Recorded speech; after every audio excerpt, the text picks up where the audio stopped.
ये कैसे दिया? मतलब इंडिया ने कोको आइलैंड को गिफ्ट में दे दिया। मतलब क्यों? मतलब हेलो एवरीवन, आपका स्वागत है अनिरेस क्यू में। और आज हम जिस पे रिएक्शन वीडियो करने वाले हैं वो बेसिकली खान सर की वीडियो है, कोको आइलैंड डिस्प्यूट। तो कोको आइलैंड डिस्प्यूट के बारे में मुझे वैसे भी जानना था कि ये एक्चुअली में ये डिस्प्यूट है किस चीज़ के लिए, कोको आइलैंड क्या है और इसमें म्यांमार डिस्प्यूट से हमारा क्या रिलेशन है। तो हम इसे इसी वीडियो में हम फाइंड आउट करेंगे कि इसमें ये कोको आइलैंड है क्या। बट मैं उससे पहले आपको एक चीज़ बता दूं, इंडिया एंड बांग्लादेश के बीच में भी ये सेम एक आइलैंड को लेके एक लड़ाई हुई थी। बहुत सालों तक वो लड़ाई खींची थी, बहुत बहुत सालों तक। वो आइलैंड था न्यू मोर्स आइलैंड। यहाँ पे बांग्लादेश ये क्लेम कर रही है कि वो हमारा आइलैंड है, वहां पे इंडिया ये क्लेम कर रहा है कि ये हमारा आइलैंड है। फाइनली वो आइलैंड किसी का नहीं हुआ और वो जो था वो बे ऑफ बंगाल में समर्ज हो चुका था, तो किसी का वो आइलैंड हुआ नहीं। बट इसमें हम इस वीडियो में फाइंड आउट करेंगे कि इसमें इंडिया का क्या रिलेशन है। बट उससे पहले मैं आप लोग को एक चीज़ बताऊं कि आप लोग प्लीज़ लाइक करिए, सब्सक्राइब डेफिनेटली करिए, प्लीज़ गाइस सब्सक्राइब करिए। और मुझे कमेंट सेक्शन पे लिख के ज़रूर बताइए कि आपके खुद के क्या सजेशंस हैं, आपको मेरा रिएक्शन कैसा लगा। अगर आप लोग चाहते हो कि मैं किसी और वीडियो पे रिएक्शन दूं तो वो भी मुझे कमेंट सेक्शन पे लिख के ज़रूर बताइए।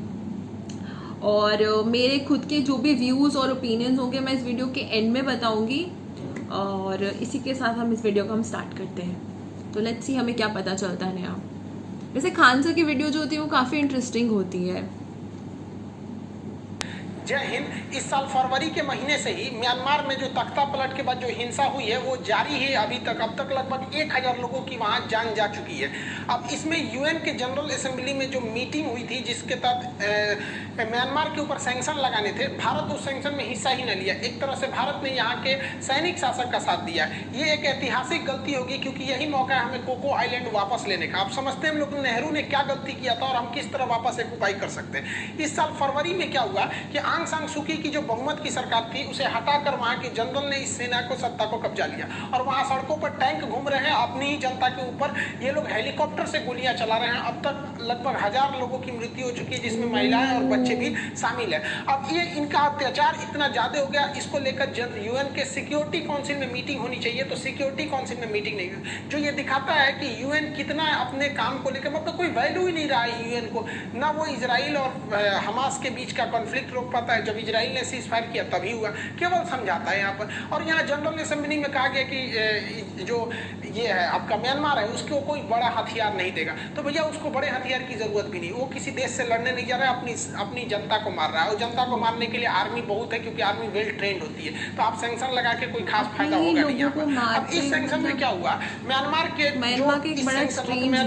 प्रतिबंध लगाना था उसमें 119 लोगों ने मतलब देशों ने समर्थन दिया। तो जिस तरह से ये प्रस्ताव पारित हो गया, ठीक है।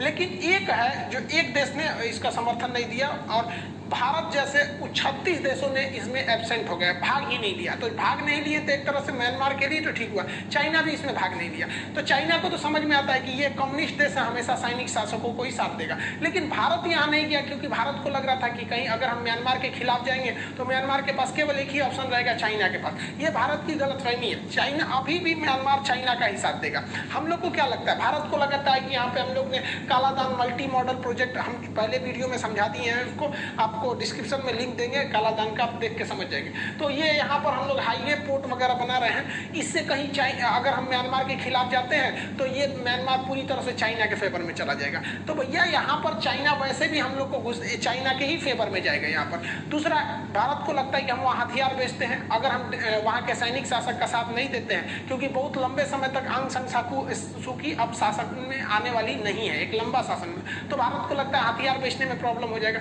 भैया हम लोग कौन सा वहाँ ज्यादा हथियार बेच देते थे, उसमें से प्रतिबंधों लग गया वहाँ पर, तो कौन सी बेचेंगे हम यहाँ पर। और वैसे भी ये सब प्रोजेक्ट रुका हुआ है। और जब यहाँ पर चीन आ ही गया है, क्योंकि सैनिक शासक हमेशा से कम्युनिस्ट का ही साथ देते हैं, क्योंकि दोनों अस्थायी रहते हैं, वो भी अस्थायी ये भी अस्थायी। और इसको भी पता है सैनिक, इसको म्यांमार को भी, कि चाइना उसका खुल कर साथ देगा, भारत खुल कर नहीं दे पाएगा, क्योंकि हम डेमोक्रेसी, हमारे लिए नियम कानून होता है।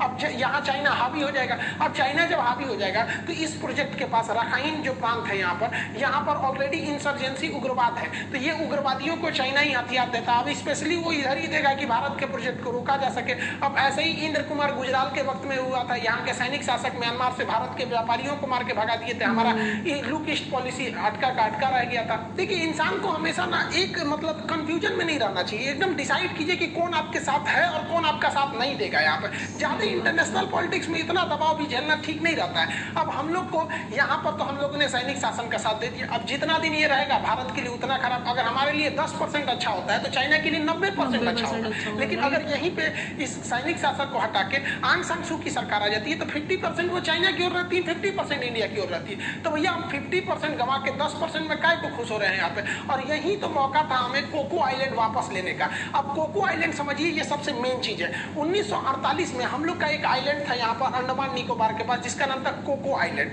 कोकोस मत समझिएगा, इसका नाम है कोको आइलैंड। और अगर कोकोस ले लेंगे तो कोकोस ऑस्ट्रेलिया का है, तो इसमें लास्ट में एस नहीं लगा हुआ है।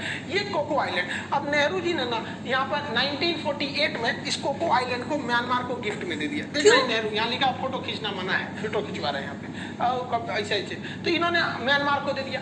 अब भाई ना ही यहाँ पर पूरी तरह से संसद की वो प्रक्रिया अपनाई गई ना कुछ। अब वो छोटा सा आइलैंड था, म्यांमार को दे दिया गया। अब म्यांमार का हरामीपन देखिए, वो 90 के दशक में इस कोको आइलैंड को क्या किया उसने, चाइना को दे दिया। अब चाइना इस कोको आइलैंड के पास ना एयर स्ट्रिप बना रहा है। यहाँ देखिए ये एयर स्ट्रिप बनाकर और सेना यहाँ पर वो लीज पे लिया है, खरीदा नहीं है, भाड़े पे लिया है, लीज पे लिया है। अब आपको ही पता है चाइना लीज पे लेता है, तो चाइना और अमेरिका रूस कोई चीज को लीज पे ले लेंगे तो छुड़वा पाएंगे, नहीं छुड़वा पाते हैं। अब वो यहाँ पे अपना इंफ्रास्ट्रक्चर डेवलप कर रहे हैं नेवी को उतारने के लिए। इसके लिए सबसे बड़ा खतरा देखिए यहाँ पर हम लोग, यहाँ पर है कोको आइलैंड। अब यहाँ से भुवनेश्वर में यहाँ पर भुवनेश्वर के ऊपर उड़ीसा में चांदीपुर है, जहाँ पे हम लोग मिसाइलों का परीक्षण करते हैं। वो आर्मी वगैरह वहाँ पे अपना मिसाइलों का परीक्षण करती है। जस्ट उसके नीचे व्हीलर द्वीप यानी कलाम द्वीप है, वहाँ साइंटिस्ट मिसाइलों का परीक्षण करते हैं। जैसे साइंटिस्ट पहली बार परीक्षण करेंगे तब ना बताएंगे कि सक्सेस है कि नहीं, तब आर्मी को दिया जाएगा, वो ले जाएगी चांदीपुर वहाँ पे, उसका पोखरण वगैरह ले जाएगी, कि पहले ही आर्मी को दे देंगे, लीजिए मारिए, धाए मारा से जो कहीं और उड़ जाएगा यहाँ पे। तो साइंटिस्ट ये कलाम द्वीप के पास करते हैं। यहाँ चाइना है, वो यहाँ से रडार के माध्यम से यहाँ नजर रख लेगा। उड़ीसा का या आंध्र प्रदेश के पास यहाँ पे नीचे आपका श्रीहरिकोटा द्वीप है, उस श्रीहरिकोटा द्वीप पर यहाँ पर इसरो के लॉन्चिंग स्टेशन है। तो यहाँ से ये बैठे बैठे हमारे इन तीनों चीजों पे नजर रख रहा है। तो एक 1948 की गलती जो हम लोगों ने गिफ्ट दिया था, तो हमें लगा था कि म्यांमार हमारा साथ दे देगा। देखिए इतिहास से सीखिए, इतिहास से हमने यही सीखा है कि इतिहास से हमने कुछ भी नहीं सीखा है। तो हम लोग म्यांमार को खुश करने के लिए दिए, लेकिन म्यांमार में जब सेना आई तो वही सेना इसको भाड़े पे दे दी, किसको, चाइना को। फिर मोदी जी यहाँ गलती कर रहे हैं, उनको लग रहा है कि म्यांमार को हम हल्का सा साथ नहीं देंगे, वोट में एब्सेंट हो जाएंगे तो म्यांमार की सेना हमारा साथ नहीं देगी, कुछ नहीं देगी, यहाँ से जो और ऊपर हवा दे देगा। तो बताइए यहाँ से तो हम गई पे किए। इसके अलावा आप देखिए एक और गलती कहाँ से हो रही है कि ये जो है हम लोग, ये म्यांमार है, ये इंडिया है यहाँ पर, तो ये तो 3 जगह तो नजर रख ही रहा है चाइना यहाँ से। इसके अलावा इस कोको आइलैंड पे से चाइना क्या चाहता है, चाइना का जितना व्यापार होता है वो इस रास्ते से होता है यहाँ पर। तो उसको पता है कि ये जो पतला रास्ता है मलक का,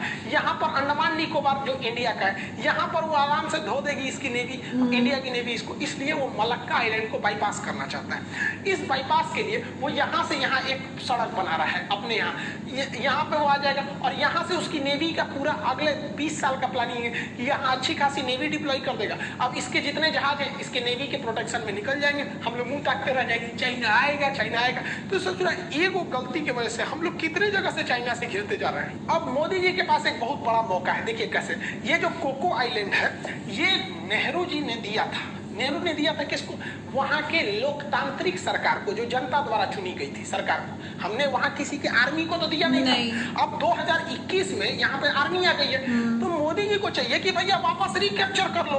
अब ये कहेगा चुट्टा कि काहे किया, तो हमारे पास लीगल है, हमारे पास अच्छा सा एक जवाब देने के लिए उत्तर है कि भैया हम जो ये द्वीप दिए हैं यहाँ की चुनी हुई सरकार को दिए हैं, ना कि किसी आर्मी को दिए हैं। एक काम कीजिए, आप अपना सत्ता सौंप दीजिए आंग सान सू की को, हम वापस ये द्वीप सौंप देंगे।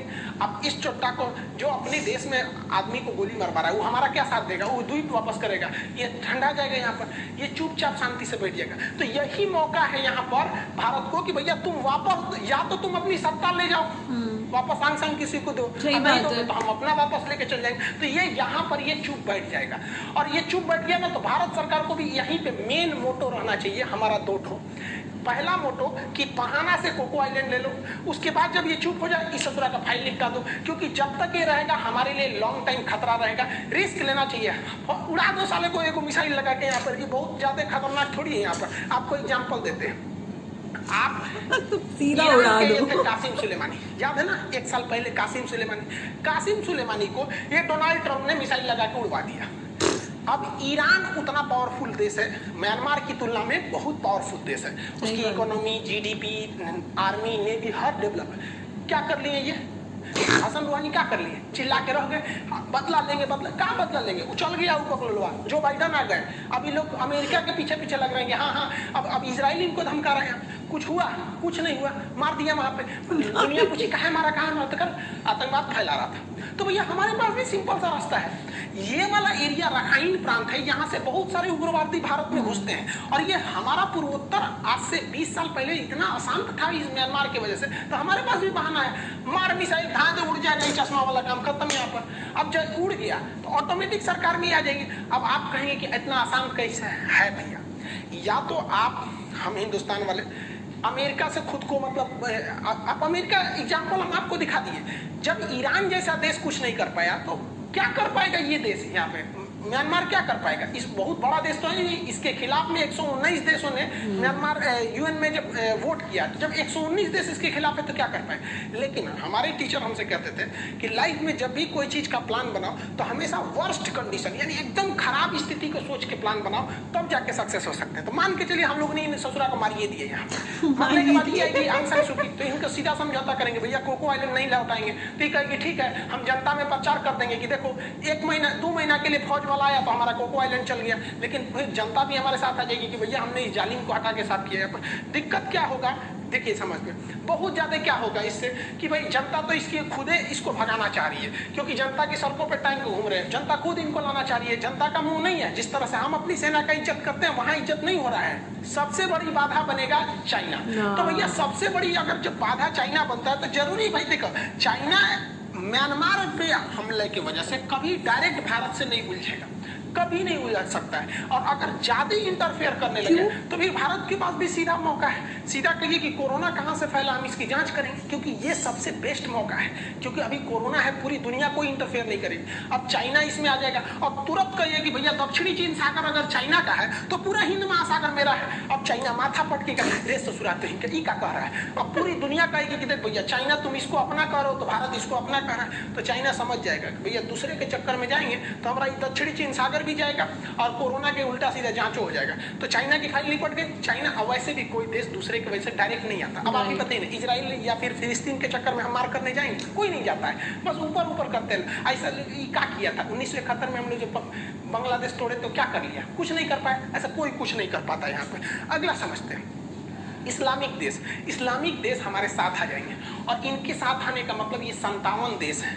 अब 57 देश का मतलब समझिए नहीं, दुनिया हम लोग के साथ आ जाएंगे। इनको समझाना बड़ा इजी है, क्योंकि इस्लामिक देश ऑलरेडी म्यांमार से उखड़े हुए हैं सर। 2017 में म्यांमार ने ना रोहिंग्या मुसलमानों को दौरा मार दिया है और ये लोग भाग के भारत में आए हैं। तो भारत के पास एक मौका है कि भैया हम रोहिंग्यों को मतलब क्या करेंगे, एक अच्छा सलूक करेंगे। भाई म्यांमार में इनडायरेक्टली समझिए दुश्मन का दुश्मन हमारा दोस्त हो जाता है। तो ये लोग ऑलरेडी म्यांमार पे भड़के हुए हैं, स्पेशली म्यांमार के आर्मी पर। ये खुद नहीं चाहते हैं वहाँ म्यांमार की आर्मी हो, तो ये लोग हमारे सपोर्ट में आ जाएगा और इन लोग के लिए कह सकते हैं कि भैया ये जो कोको आइलैंड वापस लाएंगे इस सबको वहीं भेज देंगे कोको आइलैंड पे, क्योंकि हमारे पास भी मजबूरी है। हाँ, वैसे बहुत अच्छा ये वो दिया है उनको, मतलब रिफ्यूजीज को भी सेटलमेंट का पूरा एक एरिया मिल जाएगा। वैसे भी हमारा नहीं है, ऐसे लेके आओ यहाँ पे और वहाँ पे तुम आओ मछली मार के खाओ, वहाँ पे गरही मछली खूब खा।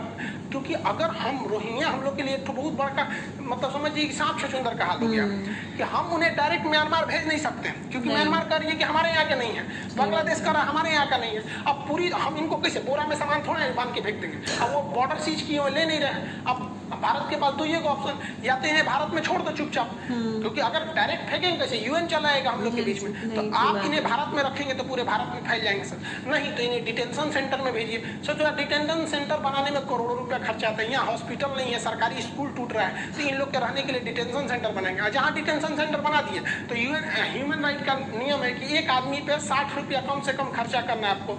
अब 2 लाख है सब, तो 60 रुपया करेंगे तो पर डे 1 करोड़ 20 लाख रुपये इनको खाने के लिए आएगा। उससे अच्छा छोड़ दो भैया, एगो द्वीप पर जाके तुम लोग रहो। वैसे भी इन लोग को देश से भगा दिया सर, ना हिंदुस्तान की भाषा पता है, ना एजुकेशन, ना कल्चर, तो क्या करेंगे, यहाँ नौकरी मिलेगा इनको। अब भाई कोई दूसरे देश से आए, हम लोग कितना करेंगे आपके लिए।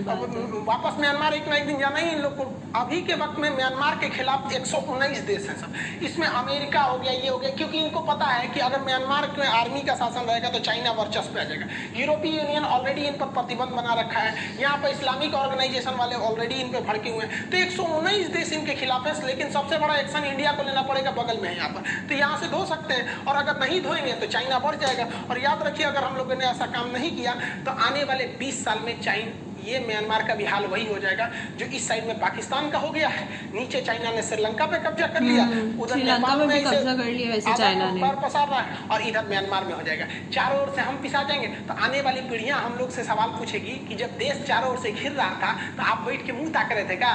आप में से कई लोग कहेंगे ये कैसे हो सकता है, खान सर कुछ बोलते हैं। देख भैया, हम कुछ ना बोलते हैं, हम आपको रियलिटी बताते हैं। 1971 से पहले पाकिस्तान 2 जगह था, एक पश्चिमी पाकिस्तान, एक पूर्वी पाकिस्तान। आपको भी पता है कि म्यांमार से 10 गुना ज्यादा पावरफुल पाकिस्तान है, परमाणु बम है, हमेशा मारने की धमकी दे देते हैं यहाँ पर। तो ये दोनों ओर से टॉर्चर करता था, एक इधर से एक इधर से टॉर्चर करता था। तो इंदिरा गांधी उस समय की प्रधानमंत्री थी, मानेक शाह हमारे सेना प्रमुख थे। 1971 में जो धोए हम लोग ने पाकिस्तान को, कि पाकिस्तान के लोगों को पता नहीं है कि उनका ये अपना देश था उनका, पूर्वी पाकिस्तान। आज क्या बन गया है? बांग्लादेश। लेकिन ये लोग को पीओके ही चाहिए। सोचा पहले अपना देखो ना, गंवा दिए यहाँ पर। ये हाल हो गया यहाँ पर। और ये जो बांग्लादेश है, आज बांग्लादेश की जो जीडीपी है वो पाकिस्तान से तेजी से ज्यादा बढ़ रही है। समझ में आ रहा है कि नहीं? ऐसे कौन चीज देख रहा है? वहाँ पे प्रधानमंत्री है का। तो हम लोगों ने ऐसा किया है, आज से 50 साल पहले किया है। और उस समय जब हम लोग की उतनी टेक्नोलॉजी नहीं थी, तो 50 साल हो गया आज 2021 में। क्या पता हमसे इतिहास कुछ और दोहराना चाह रहा हो, क्योंकि 50 साल का मौका ऐसे थोड़ी, देखिए ना कितना बेहतरीन है। और 50 साल से हमारी सेना कोई बड़ा युद्ध नहीं लड़ी है। सियाचिन में जब लड़ाई था, ऑपरेशन मेघदूत, या फिर कारगिल, ये बहुत फुल फ्लेजेड वार नहीं था, क्योंकि कारगिल में आतंकवादियों के शक्ल में पाकिस्तान की फौज आई थी, पूरा आमने सामने उस तरह से नहीं हुआ था 71 में। तो हमारी सेना का भी जो है ना भुजाएं फड़फड़ा रही हैं। अरे भाई, अटल बिहारी वाजपेयी का वो श्लोक याद कीजिए ना, जो संसद में उन्होंने कहा था कि जो लड़ना है जिसे वो लड़ेगा, और अगर उसे लड़ने से रोकेंगे तो फिर हमारे लिए दिक्कत हो जाएगा। तो दौड़ाइए म्यांमार में, हमें म्यांमार से दुश्मनी थोड़ी है। 2 काम, यही बहाने कोको आइलैंड ले लो, वहां से सत्ता से हटा दो, काम खत्म। एक बार वहाँ सेना का शासन इन्हीं बना देना चाहिए कि ये इंडिया में पढ़ी है, ये इंडिया के फेवर में करती हैं, तो हमारा सारा प्रोजेक्ट चालू हो जाएगा। हमारे भैया ये टाटा जी का वहाँ ट्रक बिकेगा, टाटा नमक, सब चीज टाटा बिकेगा, हमारे अंबानी साहब का जियो बिकेगा, है कि नहीं? अडानी का वहाँ पोर्ट बनेगा, क्योंकि ये सारा चीज सेना वाला चाइना को दे देगा, ये हम लोग को देंगे। रामदेव जी का कोरोनिल बिकेगा, क्योंकि इंडिया में तो बिक नहीं रहा है, तो कम से कम वहाँ बिकेगा ना, बना के रख लिया। तो ये हम लोग बिक नहीं रहा है। दूसरा कोको आइलैंड हम ले लेंगे तो इतना एक सरदर्द हटेगा चाइना से। देखिए, हमारी जो चुप्पी है ये बहुत खतरनाक साबित होगा म्यांमार के मासूम लोगों के लिए। वो मारे जा रहे हैं दिन ब दिन। क्या यही हमारा वसुधैव कुटुंबकम है? दुनिया का सबसे बड़ा लोकतंत्र आज यूएनओ में लोकतंत्र बचाने के लिए वोट नहीं किया। आप बताइए क्या फायदा हम लोग को? दुनिया का सबसे बड़ा लोकतंत्र रहते हुए हमें लोकतंत्र के लिए लड़ना पड़ेगा। और मोदी जी, हम आपसे कर रहे हैं, नेहरू जी से जो गलती हुई आप तो सुधार सकते हैं। जब सोने को जंग लग जाए तो आदमी लोहा से क्या उम्मीद रखेगा? आप दिखाइए पराक्रम। 1971 वाला जो हम लोग ने 71 वाली लड़ाई किए थे इंदिरा गांधी के समय, आयरन लेडी कहलाई थी इंदिरा गांधी, वो हमारा शौर्य एक बार देखना चाहिए कि नहीं देखना चाहिए? हम लोग को, हम लोगों को एग्जाम्पल सेट करना चाहिए कि हम अपना जगह वापस लेंगे। क्योंकि जब हम यहाँ से कोको आइलैंड ले आएंगे इस ससुरा को थूर के, तो यहाँ लोगों को समझ जाएगा कि भारत एक ना एक दिन पीओके लाएगा, एक ना एक दिन सीओके लाएगा। चाइना जो ऑक्युपाइड कश्मीर है वहां पर, वरना पाकिस्तान की आर्मी को तो इतिहास में ये पढ़ाया जाता होगा ना कि भारत का था म्यांमार, उनका मनोबल उड़ रहा होगा पाकिस्तानियों का कि भैया तुम म्यांमार से नहीं छीन सकते तो हमसे क्या छीनोगे। चीनी सेना का मनोबल बढ़ रहा होगा। याद रखिएगा, सेना हथियार से नहीं अपने मनोबल से लड़ती है, वरना 6 दिन में इजराइल पूरे अरब देशों को नहीं हरा सकता था वहां पर। तो ये मनोबल गिरेगा। और अगर हम यहाँ से ले आ देते तो हमारी सेना का मनोबल एकदम 7वें आसमान पे होगा, क्या पता ससुरा यही लगले ले के चला जाएगा। देखिए, इसमें भारत को पॉलिटिकल प्रेशर झेलने को मिलेगा। जिस तरह से बेंजामिन नेतन्याहू जब हमास पे हमला करता है, पूरी दुनिया खाओ खाओ खाओ खाओ करती है, लेकिन इजराइल का क्या कर पाती है। उसी तरह हम लोग भी जब ऐसे करेंगे तो चाइना और एशिया के एक दो देश पाकिस्तान में कहाँ कहाँ कहाँ करेगा, शांति से रहो, कोरोना के बीच में कोई नहीं आने वाला, इस तरह निपटा देंगे। हम लोग के लिए कोको आइलैंड भी जरूरी है, इस चोमू का जाना भी जरूरी है, क्योंकि चाइना का दमाद है ससुरा यहाँ पे, बहुत खतरनाक है। और हम लोग को जो इस पर लॉस होगा, उस लॉस की भरपाई हम कोको आइलैंड से आराम से कर लेंगे। जितना इस झमेला में हमें सर्जिकल स्ट्राइक तो करना है, ससुरा का हेड ऑफिस उड़ा दीजिए, चल जाएगा वहां पर। जितना इस स्ट्राइक में हमको लॉस होगा, उतने उससे 10 गुना 100 गुना ज्यादा फायदा हमको कोको आइलैंड से हो जाएगा। वहां पर हम लोग क्या कर सकते हैं, पर्यटन वगैरह कर सकते हैं यहाँ पर। और हम लोगों ने एयर स्ट्राइक करके दिखाया है, कुछ एयर स्ट्राइक से ज्यादा बड़का है क्या यहाँ पर। इससे पहले म्यांमार में हमारी खुद की सेना घुस के हमला करके चली आई थी, थोड़ा सा और आगे बढ़ जाएगी। देखिए, हमें लॉस तभी होगा जब हम यहाँ हार जाएं। और क्या आपको लगता है कि हम म्यांमार में घुस के हार जाएंगे और लोकतंत्र नहीं ला पाएंगे? ऐसा हो ही नहीं सकता है, क्योंकि हमको खुद से ज्यादा हमारी इंडियन आर्मी पर भरोसा है यहाँ पर। और यहाँ से नागा रेजिमेंट वाला को उतार दो, यहाँ सफाया करके रख देगा सर। याद रखिएगा, अगर अर्जुन को श्री कृष्ण का सहारा ना होता तो कर्ण कभी हारा ना होता। इसी वजह से ये बात सच है, अगर कर्ण के बाद श्री कृष्ण का साथ होता तो कर्ण भी कभी नहीं पड़ती। तो इतिहास हमसे सवाल पूछेगा कि हम क्या कर रहे थे कि हमारी भारत माँ का आंचल को इसे सिर्फ पीओके से नोच के ले जा रहा है, कोई अक्साई चीन से नोच के ले जा रहा है, कोई कोको आइलैंड से। क्या आपको अच्छा लगता है? ये बर्दाश्त हो जाता है आप लोग से? आपका खून ना खौलता है यहाँ पर हमारे देश वाला? बताइए, इस हरामी ने हम लोगों से गिफ्ट लिया, और हरामीपन की एक सीमा होती है, आसान फरामोशी। हमसे गिफ्ट लिया और यही आर्मी वालों ने चाइना को बोल देते हैं। अरे यार, इतना इससे ज्यादा तो कुत्तों को भी तमीज होता है हमारे यहाँ। आप क्या सोचते हैं कि हमको इससे बेहतर मौका मिलेगा? अभी पूरी दुनिया कोरोना से बिजी है, खुद इसके सेना का इसके देश में विद्रोह हो रहा है, तो हमें ये मौका लाना चाहिए। और आपको क्या लगता है, कोको आइलैंड हमारे पास वापस आना चाहिए या नहीं आना चाहिए? आप कमेंट करके बताएंगे। वीडियो जो है वो एंड हो चुकी है।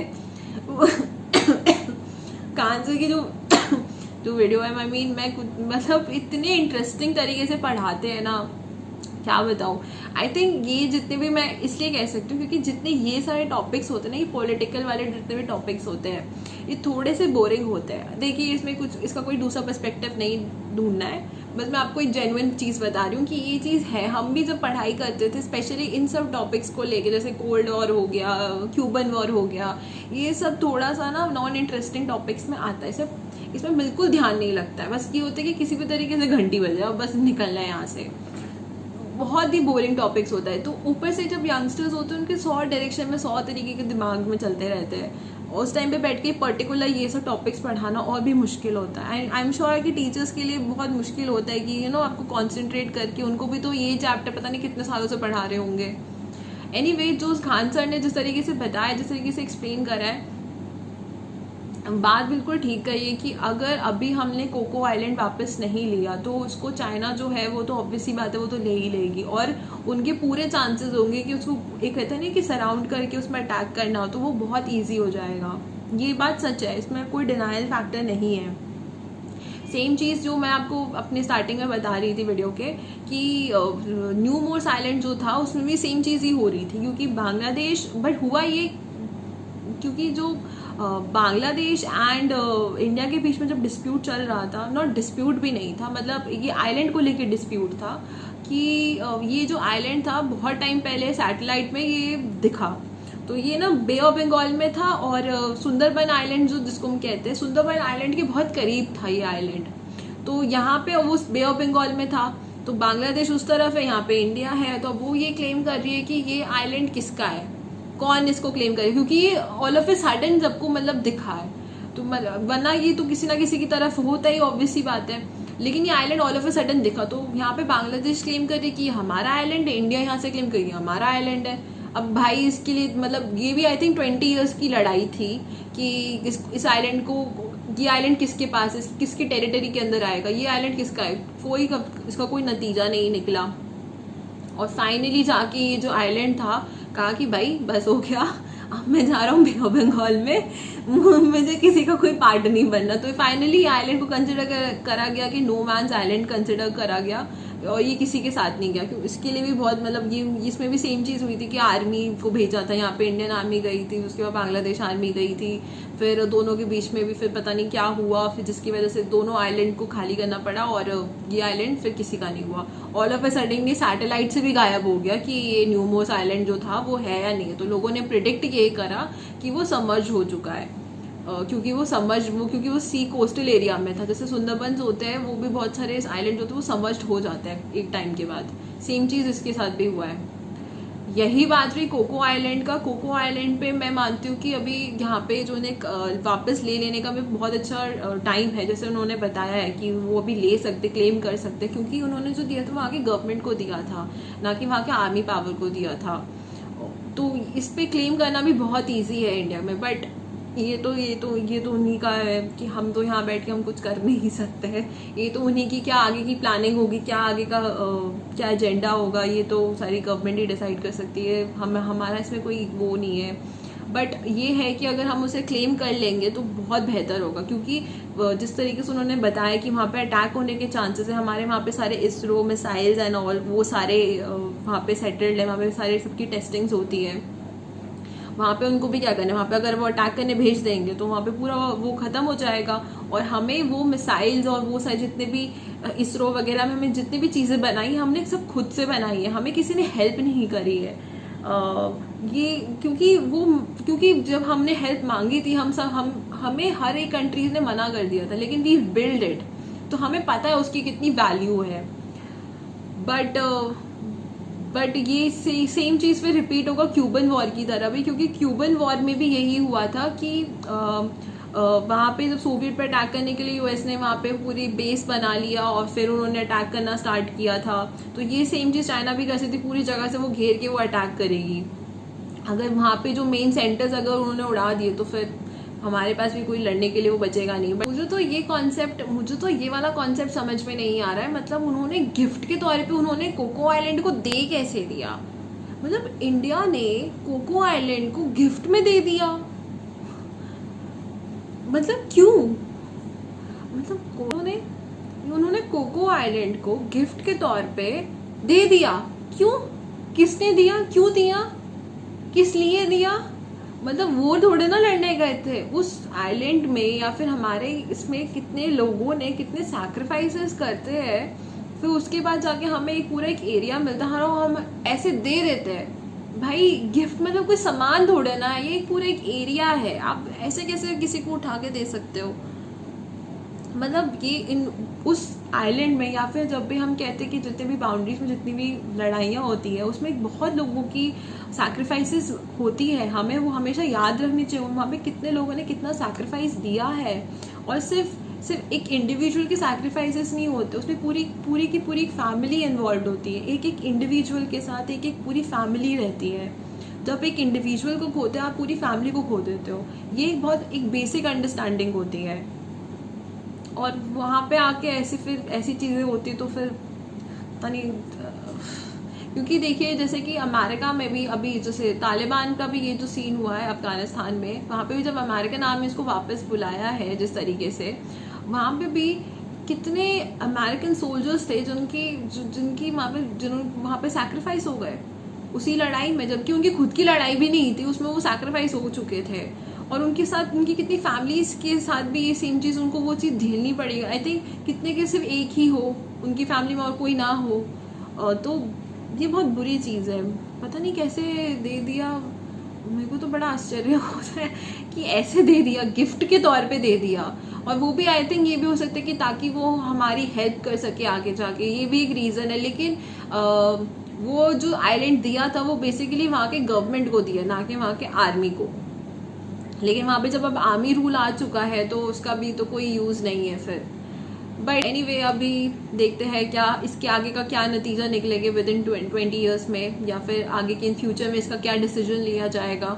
Let's see, let's hope. और इसी के साथ में इस वीडियो को हम एंड करते हैं। अगर आप लोगों को मेरा रिएक्शन अच्छा लगा तो प्लीज़ लाइक करिए, कमेंट सेक्शन पे मुझे डेफिनेटली लिख के बताइए कि आपको मेरा रिएक्शन और मेरे जो भी ओपिनियंस थे आपको कैसा लगा, और आपके खुद के ओपिनियंस रहेंगे वो भी। और मुझे कोई सजेशन वीडियो हो जिसमें मैं रिएक्ट करूं या फिर मैं कोई एक्सप्लेनेटरी वीडियो बनाऊं, अगर वो भी है तो मुझे डेफिनेटली कमेंट सेक्शन पे लिख के बताइए। और प्लीज़ गाइस सब्सक्राइब ज़रूर करिए, प्लीज़ सब्सक्राइब ज़रूर करिएगा। तो इसके साथ हम इस वीडियो को हम एंड करते हैं और अपना ध्यान रखिए।